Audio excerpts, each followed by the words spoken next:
पूरे जम्मू में बड़ी सादगी के साथ ईद उल अजहा बकरीद का पर्व मनाया जा रहा है। कोविड-19 महामारी को देखते हुए लोगों ने घरों में ही रहकर नमाज अदा की। कोरोना काल में जम्मू के लोगों ने अमन का अनूठा पैगाम दिया। ईद के मौके पर ईदगाह जम्मू में सन्नाटा पसरा रहा। वहीं इमाम खटिका तालाब जम्मू ने कहा कि कोविड-19 को देखते हुए हमने पहले ही सभी मुस्लिम समुदाय के लोगों को घरों पर ही नमाज पढ़ने को कहा था ताकि ये महामारी न फैले। उन्होंने कहा कि दुआ में भी खुदा से इस महामारी से अवाम की हिफाजत मिले, इसके लिए प्रार्थना की गई और आने वाले दिन हम फिर से उसी नॉर्मल तरीके से मनाएं।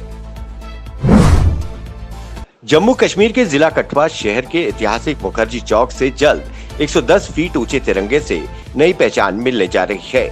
अनुच्छेद 370 हटाने की पहली वर्षगांठ पर 5 अगस्त को तिरंगा लहराया जाएगा।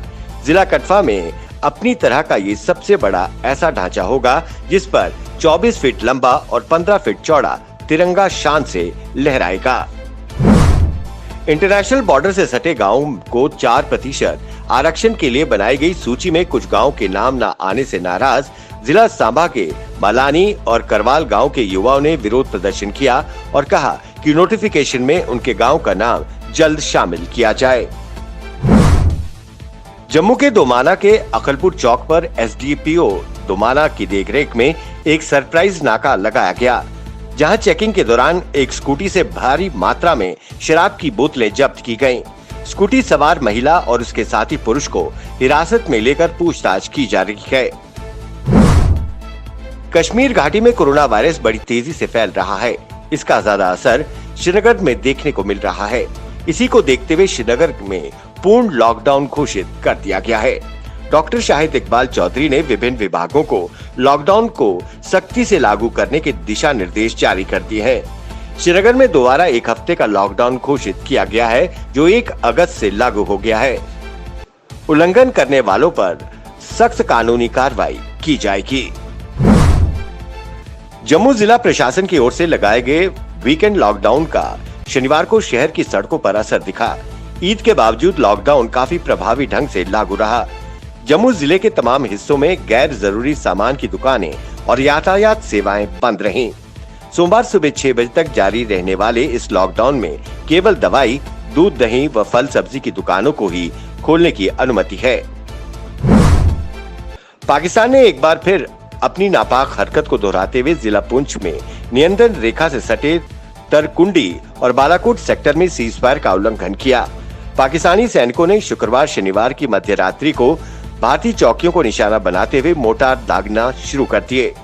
अचानक से की गई इस गोलाबारी में एक जवान मोर्टार शेल की चपेट में आने से गंभीर रूप से घायल हो गया।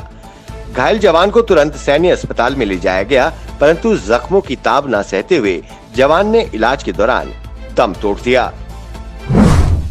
सीमा की सुरक्षा कर रहे भारतीय जवानों ने शनिवार को बड़ी सफलता प्राप्त की है। जिला कुपवाड़ा में नियंत्रण रेखा से सटे मचेल सेक्टर में जवानों ने आतंकवादियों की घुसपैठ को नाकाम बनाते हुए भारी मात्रा में हथियार व गोला बारूद बरामद किए हैं। हालांकि आतंकवादियों की मौजूदगी की आशंका के चलते जवानों ने क्षेत्र में तलाशी अभियान चलाया। ये सर्च ऑपरेशन तड़के सुबह 3 बजे शुरू हुआ।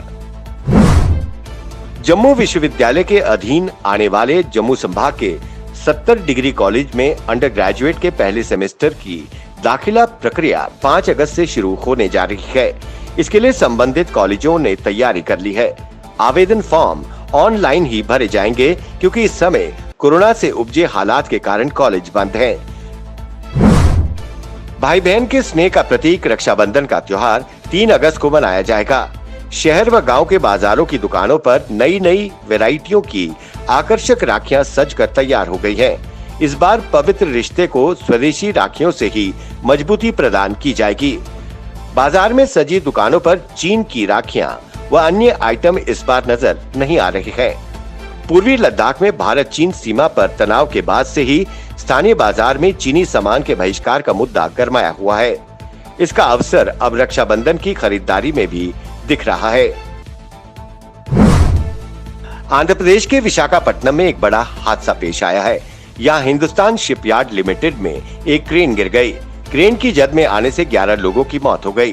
जिला कलेक्टर विनय चंद ने इसकी पुष्टि की है।